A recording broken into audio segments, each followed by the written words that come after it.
안녕하세요. 펀드매직입니다. 금리 인하 하긴 해야 되는데 점점 그 시점이 뒤로 미뤄지고 있죠. 이제 금리가 올해 들어서는 오히려 반등하는 바람에 채권 펀드 가격이 조정을 받고 있습니다. 카카오페이 증권에서 판매하는 글로벌 채권 펀드 영리한 펀드의 1월 성적표입니다.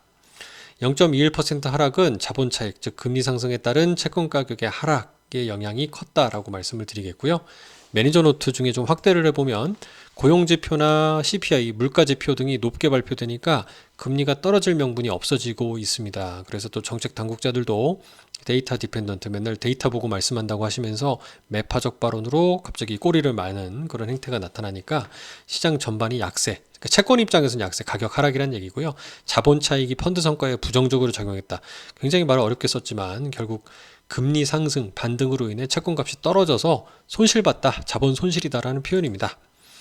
파랑색이 미국제 10년이고 보라색이 영리한 채권 펀드의 기준가격입니다. 근데 여기 보면 금리가 상승할 때는 하락하죠.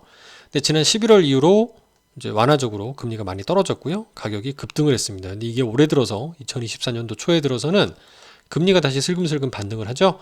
그러니까 채권 가격이 더 오르지 못하고 좀 횡보, 살짝 흘러내리는 모습까지 나타나는 상황이 되었습니다. 그래도 이렇게 방향 자체는 상승으로 가고 있는 게 그래도 올해부터는 채권 가격이 어느 정도는 좀 받쳐주지 않을까. 금리가 상승하여 채권값이 하락하긴 했지만 어쨌든 종착지는 금리 하락이다 라고 기대를 조금씩 많이 해보게 되는 것 같아요.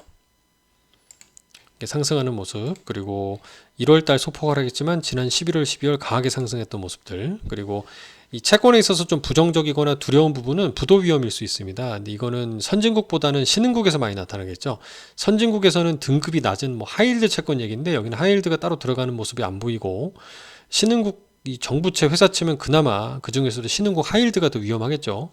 신흥국 정부채가 문제 생길 정도면 정말 큰일 날 건데 신흥국 회사채로 따지면 11%, 12% 들어가니까 요 비중, 아주 작은 비중의 노출도에서 위기를 좀 찾아봐야 될 것 같고, 우리 원화채권도 레고랜드 사태처럼 문제가 생기면 급등할 수 있어서 이 부분의 노출도도 잘 봐야 되겠지만 한 15% 정도 되네요.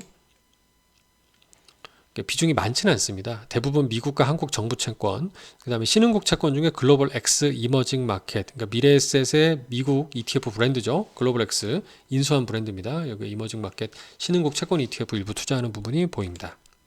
월간 코멘트 중에 특징적인 부분은 연준 스탠스나 물가 강하게 나오고 지표 좋게 나오는 부분이 오히려 금리가 하락할 명분을 없애버리면서 약세, 채권 가격의 하락을 가져왔다는 거 반복이고요. 그 중에서 이제 이머징 마켓 채권, 아까 글로벌 X 경우에 달러 채권으로 주로 투자를 하고 있거든요. 여기에서 부정적인 신용등급 이슈가 있었던 콜롬비아, 그러니까 신용등급 강등 우려가 있을 수 있는 거고요. 이 신용등급이 강등되는 케이스에도 채권 가격이 하락하는 요인으로 만들어버릴 수 있습니다. 그러니까 우리나라도 혹시 부동산 PF나 외국계 신용평가사들이 한국의 국가 신용등급을 좀 하향하거나 그럴 경우는 이제 국채 가격의 하락, 그러니까 금리의 상승 압력으로 작용할 수 있다는 점을 꼭 기억하시면 좋을 것 같고요. 이제 향후 운용계획상에는 다음 행선지, 중앙은행의 행선지는 금리 인하이면 자명하다라고도 얘기를 합니다. 다만 그 시점이 불확실해지고 있다는 점, 그리고 지표가 좋게 나오다 보니까 경직적인 정책 운용 그냥 내비두는 거죠. 우리나라도 지금 금리 계속 고정시키고 있잖아요. 이런 고금리를 장기간 유지함으로 인해서 다만 향후에 경제 둔화에 대한 책임 소재에서 자유로울 수 없다는 연준 입장에서의 압박을 받는 부분도 고민해 볼 필요가 있습니다. 그러니까 언젠가 금리를 낮추긴 할 건데 그래서 자꾸 데이터 핑계를 대는 거잖아요. 물가 및 고용 지표가 좋게 나오면은 금리가 상승, 또 나쁘게 나오면은 금리가 하락하면서 주가의 움직임까지 영향을 미치는 이런 시장에 어떻게 보면 상승과 하락이 반복되는 한 해가 되지 않을까. 대신 우리는 이걸 잘 활용하면 우량한 채권이지만 금리가 상승에 따라서 가격이 빠지게 되면은 캐리 수익률을 높이는 전략은 유효하다고 표현을 합니다. 이걸 다시 표현을 해보면 4%짜리 채권인데 10,000원에 산 거예요. 그러니까 이제 10,000원에 400원 주는 거잖아요. 이게 가격이 반토막 나서 5,000원 된 거죠.